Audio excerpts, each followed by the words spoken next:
Welcome, everybody. Joe with ECRM here, and I have with me today Donna Lucente from TickKey. Now, Donna is actually pretty much a ECRM veteran attendee. She was at our one of our sessions earlier this year when we were doing them in person, and she just recently participated in our Pet Efficient Supplier Introduction program, and then she'll also be participating in our pet virtual session and another ESI on the European side of the business. So, Donna, thank you so much for joining us. Thank you for having me.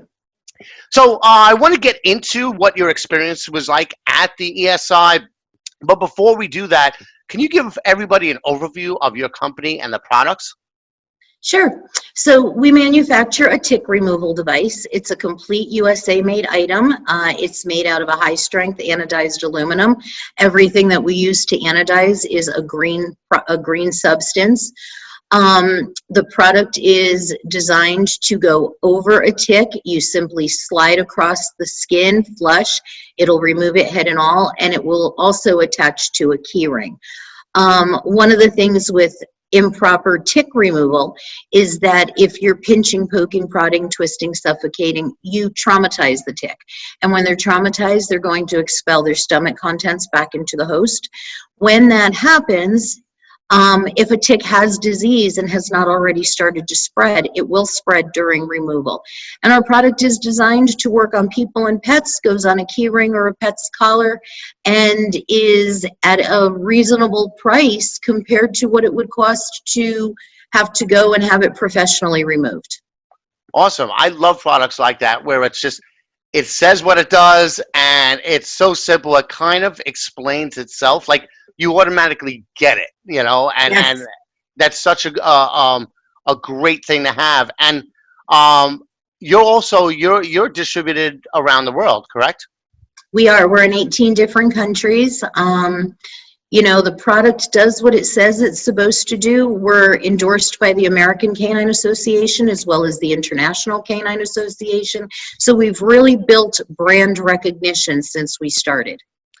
And I would guess now during the coronavirus times, it's especially important because doesn't Lyme disease impact the immune system? It does. Lyme disease is actually an autoimmune disease, although the CDC doesn't necessarily recognize it as such, but it truly is. I've had Lyme disease since 2005, and I will tell you, when I have a flare-up, it's horrible. So the poor people who live with this every day. So Lyme disease is comorbid, and it's one of those things that if somebody were to contract COVID, that comorbidity could be really dangerous. They can get really sick, and it can be fatal. So you have to be very, very careful. So this would be an important product to have, especially if you live in a more rural area, or even if you live in a city and you take your dog out for a walk in the park or anything. It's good to have just in case. It is. Ticks are not social distancing. Yeah. And you've got more people outside now for one reason or another. Obviously, they don't want to stay in their homes. And this year, there was a huge acorn drop in the fall, which brings the rodents closer to the home. Ticks are hatching right now. It's the season. And they're attaching to those little rodents who are getting closer to where people are. So you're dealing with more ticks, you're dealing with more disease, and it's dangerous. So you want to be able to have our product, and you want to be able to remove those ticks quickly, safely, and effectively. Great. So now you participated in one of our sessions last year. That's where I saw you. That's where Sierra and you shot the video. And, and obviously that was in person before all this happened. How has this whole coronavirus thing impacted you and your ability to kind of get in front of buyers? Well, the first thing I have to say is that ECRM has made it easy. So I have, that was one of the big struggles. You've got everybody pretty much quarantined. You had all of these shows scheduled. We were on track the first 2 months of this year to have our best year ever. And now all of a sudden, you don't have shows, you have you have businesses that are shut down. You didn't know where you were going to turn and how you were going to drum that business up. And it almost seemed seamless. From the time things shut down, within what seemed like a matter of days, ECRM had a solution. And it was not only a great solution, but they held your hand and cradled you through the whole process. So when the ESIs were made available to us, it was kind of like, how do you do this Zoom stuff? I've never been on a camera, done anything online. And yet when it was presented, and when I said, it sounds like a neat idea, we had practice sessions with Zoom. We were made aware of who the buyers were that were going to attend. We had our moderators walk us through. We got lists of who was there. And I'll tell you, at the end of the ESI, the contact from the buyers was almost instant. I had 3 buyers out of that first meeting that I did for Pet contact me within 20 minutes of ending the session. Out of the 3 that contacted me, one of them had an emergency and wanted us to get back in touch with them within a couple of weeks. One of them wanted samples sent out right away, and the other one was a reconnection from an actual ECRM session, an in-person session, who said, I don't know why our company hasn't had this going. And the way that ECRM walked us through it was, it was amazing. I was totally impressed. Wow, that's great. I'm so glad you had a good experience. And yeah, the teams behind this, the one thing I was blown away too, and I work here, but just the speed at which they were able to develop the solution and put it out there and get going. And I know it took a tremendous amount of work on their part, but I think, what you said was really important because, it's not like we just slapped together a virtual thing. It's the people side that kind of makes it happen. And you worked, it's very high touch. Could you talk a little bit, take us through the timeline? Once you registered, what was your interaction with our client success managers, our sales managers? What was that interaction like as you were getting ready to do it? So Jennifer Sibley was the person who presented the opportunity to me. I spoke with her and she explained in detail how the process would work. From Jennifer, I believe Sammy was the next person that I worked with, and we went through the Zoom presentation. We went through, making sure the audio was going to work, showing me how to share my screen, which was phenomenal because when you can share a screen, you don't have to get a whole setup put together. You can present exactly what you want people to see. Sierra, she's just the bomb. Sierra is like the person that I need on my team because throughout all of our experience, and I think we've been with you guys a few years now, if I'm lagging, she's like pushing me saying, we have to do this, we have to do this, we have to do this. I've worked with Margot for getting prepped for your pet ECRM. The one in Europe, right? The one in Europe, yep. And I know there's somebody else. I don't want to miss who it was.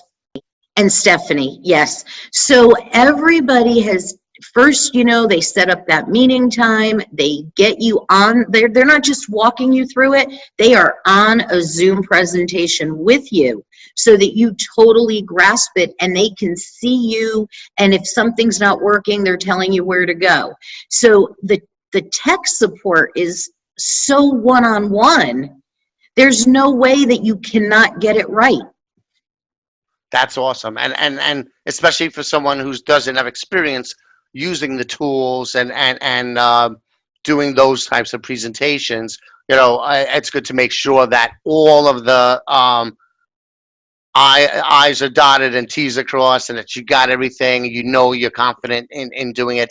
Because the last thing you want to do is have technology stuff get in the way of your pitch or throw you off your game or something. So, right. And the moderators are wonderful because they're there so that if somebody does want to ask a question, and have them present it, they will. If somebody wants to send something to you and you're talking, they'll catch it and they'll let you know what the question is. I mean, and it's like not very long after that meeting, you're getting your list of buyers with their email addresses, their contact information, so that you can reach out right away. Because obviously, as we all know, if you're attending an ECRM show or any other show, follow-up is key. It's all in the follow-up. And, you know, the thing that you mentioned with the buyers responding so quickly, I've heard more and more about that. And I think a big part of that is, you know, it's not like they're at one of our sessions or at an event and they need to travel back and then dig out from everything and then start their follow-ups. When the meetings end, they're still there at their computer. It's the most efficient thing to do to just, boom, get back, you know. You know, the other thing I found too is that some of the buyers that I already work with even were attending those sessions, which I thought was nice, because let's say maybe they're ordering my clip strips, but they've never been, they haven't had time or they haven't seen our displays. They're there gaining more knowledge about our product as well. And it's always nice to be able to connect with your current buyers. We look forward to that when we do the shows. So to know that they're taking the time to come to these presentations as well, I think is fabulous. On the buyer side, I mean, it's not many other places they can go. And two, it's, you know, it's so, we've created it to be very unobtrusive. We know they're busy. We know that, you know, if you're in an essentials category, you're overwhelmed. And if you're not in an essentials category, you're helping out the people who are. And, you know, at the same time, the retailers still need to find new products and stay in touch with the suppliers. So we wanted to make it in a way that's unobtrusive, that connects them with the right people, and then they can go on with their day. So, so I'm glad that you were able to get all set up and that our guys worked with you on that. What about the actual presentation itself? What was your pitch like, and did you practice it beforehand? I'm a really bad person at practicing. I am probably the most spontaneous presenter, because you just kind of get what you get when you talk to me. You know, our product's been on the market since 2007. I pretty much say the same thing for my initial presentation, because what I have to say is more about educating people about our product and ticks in general. So what I really enjoyed was that when I was able to start the presentation, certainly you're appreciative of people coming, but then I immediately went to my website and played my little 30-second commercial, which said really a lot of what needed to be said. And then I just basically at that point talked about how the product worked. It's a great, it's a great impulse buy. It's a pet product. It's a people product. We're in pharmacies, you know, we're in all of these different pet retailers, outdoor retailers. We fit in a lot of categories. So, and the product is an easy, simple product. So if you look at the video, you really don't need a whole heck of a lot more. We were able to utilize less than our 10 minutes to talk about that product. So I think that I always look for key points. And I think that if everybody pulls their key points out in the beginning of what they're saying and what they're talking about, you're not wasting the buyer's time, and you're able to move on and have time for questions and answers if they have them, or to let them move on to what they need to do next. Great point, and I'm sure that the buyers love that. We love the buyers. So now, you know, we've developed these virtual sessions, which is to provide an experience that's closer to what you've seen. So are you looking forward to that? I mean, now with the one-on-one? I'm so excited. I cannot wait for the one-on-one. I think it's a great schedule. You know, it's shorter days. How exciting is it that you could actually spend your 10 minutes with the buyer, and you know you're going to get that full 10 minutes because, again, they don't have to rush to go to the other end of the building. I think the face-to-face is important. So if you're not in front of them in a session, you're still in front of them in a session. And you still have that ability to get everything that they need. I personally think with these sessions, we're even going to be able to get deeper than we were when we were having the sessions face to face. Excellent. And the cool thing is, face to face is not going away, Nope. but obviously this whole coronavirus thing is going to change the way everybody does business. Buyers are getting used, not just buyers, everybody is getting used to conducting business this way. So there's going to be a certain level of expectation, and they realize, oh well, if I can save time traveling. So we are going to keep a lot of sessions face to face, but then we're going to mix it in and complement it with virtual, so that there's a nice mix and something so that everybody will get something out of it and be able to do it in the way they want. And I think that's awesome, because I know with us as manufacturers and vendors, we can't reach every single show that we want to go to. One of the things with Bernie and I is that we have all of our people behind the scenes, but we want to be the people interacting with the buyers. And we can't be everywhere. We're able to attend European Pet ESI because we have this opportunity. We would not have been able to have done that. There was no time in our schedule to be able to go to Europe as much as we wanted to, because we sell our product there.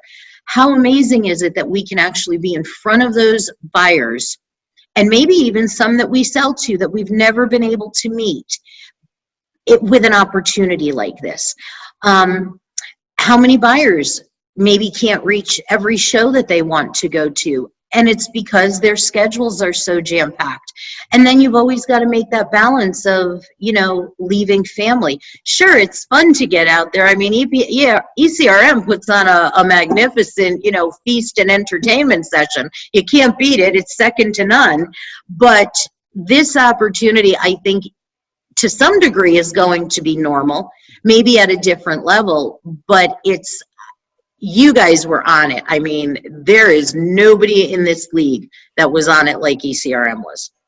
Wow. Well, thank you for that. And, I was a little surprised by that, actually, in that how fast our guys jumped on it. But also, what was interesting is that our process and format kind of lended itself to this transition to virtual and the digital world, because the process and format is pretty much very similar. Yes. You have our team consulting with the buyers, learning their needs and objectives, and then at the same time consulting with suppliers like you to learn their products, the categories they hit, their what their points of differentiation are, any specific capabilities, and then curating those schedules. The same thing. It's all the same. Now we're just layering the virtual on top of it. And I think eventually we were going to head to virtual anyway. I think it was just the nature of the beast. Yep. So what happened was we were forced into all of these things now. And I just am amazed. I mean, I have some other shows that we're getting ready to do that are going virtual. And it's kind of interesting because they're asking us about our experiences, and all of a sudden, because I'm doing this, they want to know, gee, do you have any ideas for us? And it's tricky because they're all different leagues, but they said they haven't talked to a lot of suppliers who have had the experience with doing it. And of course, I always lend that to the fact that ECRM was ahead of the game. Well, thank you. I think, it's so important, the people part of it. It's cool that we have the tech part of it. And, for the virtual sessions, we designed a custom platform to do those. But, regardless of how high tech it is, none of this, I think the key that makes these things work so well is, like you said before, the people and the process and how they really work with you. Phenomenal. They're not working with us any different than they would if we were getting ready to go to an actual event, and yet they're working with us at a level of, they're working with us at a level where they have to put so much more of their time into making what's happening happen. And they're just embracing it, and they're patient, and they understand that, you know, if you're younger, you might be a little bit more technologically savvy than somebody like me, but they're just, all they want to do is help, and they want to just get you comfortable and get you ready. It's just perfect. I have not one thing that I could suggest be done different. That's good. That's awesome. Well, what do you think's going to happen? What's your prediction on you know, what's going to happen with this whole COVID-19 thing? How long do you think it's going to last, or you know, this whole non-travel thing? You know, I don't really, now this is just my opinion, Yes, but I yes. don't think that anything is going to be safe until they actually come out with a vaccine. Mhm. Because unfortunately, as we look at what's happening, you're still not seeing that people are taking it. You've got some people taking it very serious, and you've got the other people out there not social distancing, wanting to get things back up and running. You know, so me personally, I don't see anything really even changing until we get into the beginning or middle, you know, beginning of next year, maybe even the spring.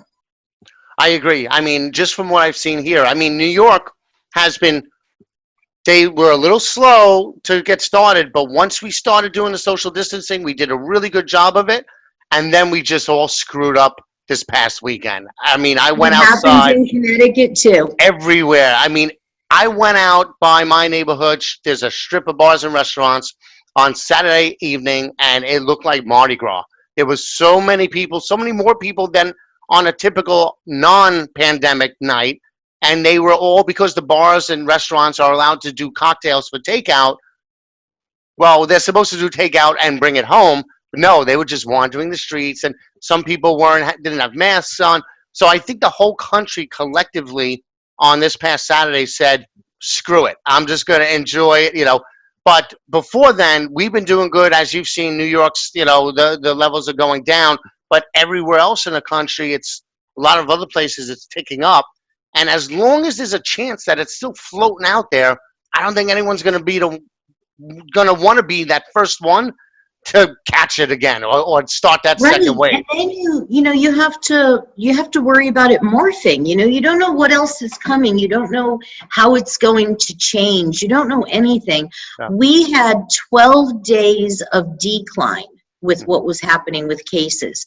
We had people out to the point that they had to close our parks on Saturday because people were not social distancing. Yesterday, our numbers went up. I think on May 20th, when they open up nail salons and they let people go outdoor dining and they open up hair salons, I'm not doing any of those things because I think by June 20th, we're going to find a problem. Yeah, and where are you based now? We're in Connecticut. Okay, so that's right. Only a couple hours away from you. That's right. And then, you know what? We have nothing open here yet, and I just literally shaved my own head. I took the wall clippers out, and I buzzed my own head because I was just, you know, that's what you're going to have to do from now on. What you have to do, I mean, you could see my hair, it's not looking too good, and I'm looking at my nails and they don't look too good, but I know I'm safe. Yes, me too. And you know, I didn't even use a mirror, and I did. You did a great job. I actually just it was easy. 3/4 inch clip over everything, 1/4 inch on the sides, and then I've watched my barber do it enough where I know to like go up and keep it away, not to go around, you know. So this way there's not too much of a line. So, but you know what? I missed some patches in the back. My friend told me, but you know what? Who cares? You know, right now. Right. None of it's important. Yeah. Right now, all that's important is that we stay healthy, we stay safe, we follow the rules. And if we do all of those things, then we hope that we've got our retailers back up and running, our restaurants back up and running, and the economy getting where it needs to be. But in the meantime, it's a balance. And what is safety and health more important than economy, or is it worth rushing the economy to have safety and health go by the wayside, which will ultimately destroy the economy. Exactly. You said it. I mean, safety and health is the key to restoring the economy. It is, and I think our retailers may even find new ways of doing business as well, you know? Yep. I mean, we've got some great stores out there, and people want to shop at those stores. Maybe there's going to be a new way that that's going to happen too. I think so. It'll be interesting to see how it evolves, but it definitely will. Just like we're evolving, just like you guys are all adapting. So, although I do look forward to seeing you in person again, hopefully sooner rather than later. But until That's then, what we would like. We just want to give people hugs again, and it's like, oh my God, we can't do that. yep. I'm a hugger too, and yeah. So it's weird when I see my friends, and it's just like just standing there, like hi. But you know Yeah. what? Got to do what you got to do. You've got to do what you've got to do, because health and safety is the most important thing in all of our lives. Yep, indeed. So thank you again. I really appreciate your time. Well, thank you. It's And always great to see you. It's like the distance. Oh, that's yours. I don't have any pets. That's delivery coming. I apologize. Sounds like a big dog too. He's a boxer. Okay, love boxers. My friend's got a boxer mixed with, I forget the other one, but it's a boxer mix. So so thanks again, and yeah, good luck on your other presentations. Well, thank you so much. We appreciate it. All right, I'll talk to you soon. Stay safe. You got it. Thank you. Bye-bye.